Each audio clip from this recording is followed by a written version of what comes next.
Hey, good morning, everybody. Welcome to Module 6. We are in the home stretch. I know it may not seem that way, but we're going to be there before we know it.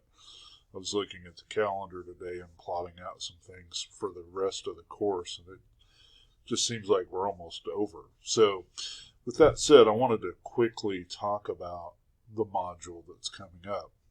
So, we've got some objectives, and you can see those there. I'm not going to read those to you, but we're going to use a lot of that in our assignments this week. And we reference some of those things as well in our objectives. If I can get my PowerPoint to advance there. So you can see we're going to look at chapter 11 of the text. There's some articles, and I encourage you, if you can, to read those. I know between school and trying to get assignments done and work, sometimes we just don't get to it, and that's okay. I will be honest with you, those articles are going to be very effective as you look at the assignment, particularly the written assignment. I believe it's the chapter, not the questions. Sorry. You can tell I'm struggling this morning as I do this article. So, Project 2, the memo, that's the one I was referring to. So you're going to take that information. Those are great resources. So when you're looking at citing work to support your original work, those articles would be really good.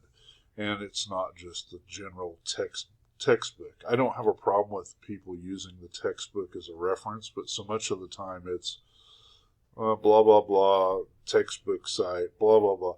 I want you to expand beyond that. The textbook is a great resource, but let's look at other ideas and other areas to identify support for what we're trying to say.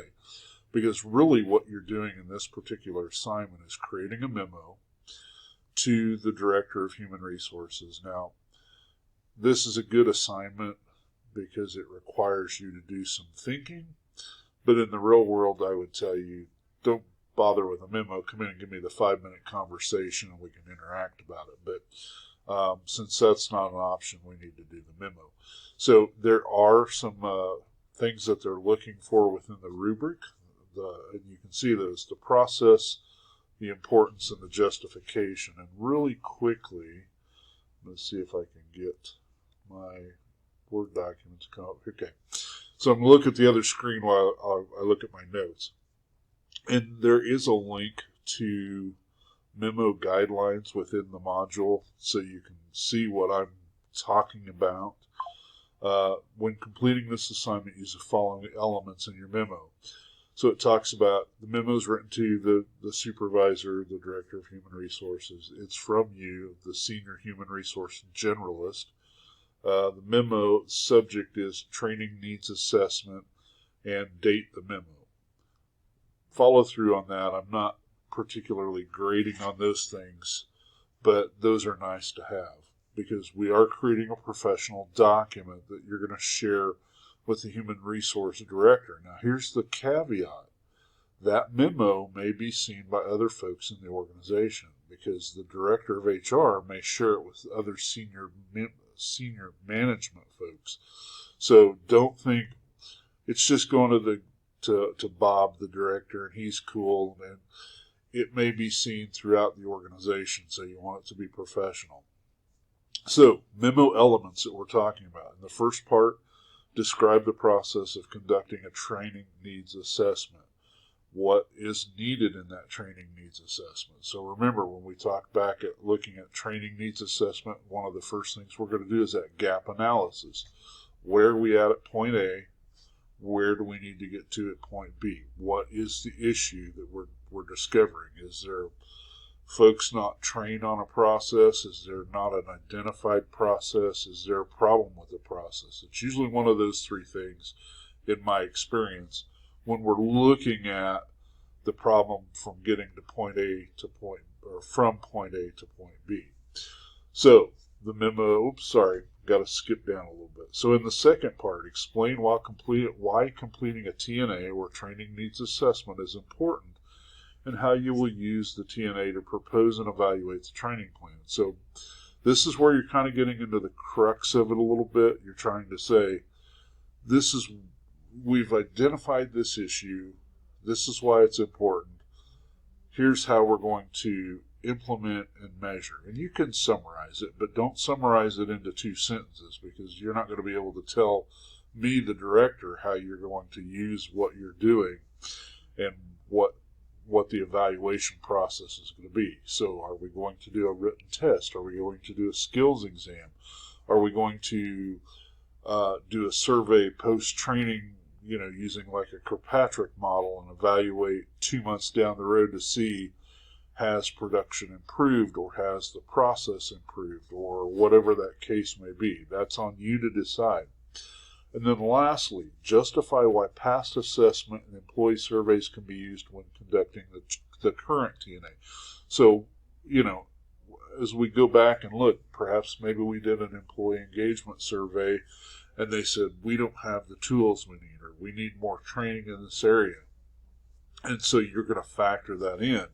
Or maybe some focus groups were done, something to help you provide some additional context. So basically you're not reinventing the wheel. You're taking that information and incorporating it into the new. We can't just simply say, hey, we did that survey 6 years ago, it's still valid. Yeah, maybe it is, maybe it's not. It just depends. But you can take that information and say, hey, 6 years ago we did a training and it was really good. We're gonna take the successes from that training program to implement in the new program, or we're going to take what we found to be helpful and incorporate that in. So here's a couple of pointers that you're not going to see on the memo that I'm going to throw out here. This is an assignment that requires these elements. Feel free to ad-lib a little bit or be somewhat creative. If you've got professional experience, I'm okay with including some of that. For example, using some training program that you did. Now, don't give me all the details to say, well, at ABC Company, because you're not at ABC Company. But you could say, for our company or our organization, we're going to do this. Now, this is me saying this. Some instructors want the facts, just the facts, the Joe Friday thing. I'm okay if you're ad-libbing just a little bit here and saying, we're going to do this, or, we're at the Tijuana Taxi Company and we're going to improve our driver training, or whatever that case may be. That's okay. Let's have a little bit of fun with it. We want this to be educational, but it is not chewing on sawdust, because I got a grade 30 of these things. So please, feel free to have a little bit of fun with it, but not so much that that we lose the purpose of the assignment and stuff. But there's that. Lastly, really quick, I went on much longer than I expected to, but in Module 7, you'll have Project 2, and I'm going to try and do a quick video on that here about midweek or something, to kind of get that back in front of you. It's not due this week, but you might take a second look at it and see, because it is a presentation. It's not a paper, so it's going to be a little different. And we'll throw out some pointers that I'm going to look at there. So with that in mind, I'm going to close out for the week. Everybody have a great week. If you need something, let me know. I'm happy to visit with you. Phone, email, whatever we need to do to help you be successful. So thank you.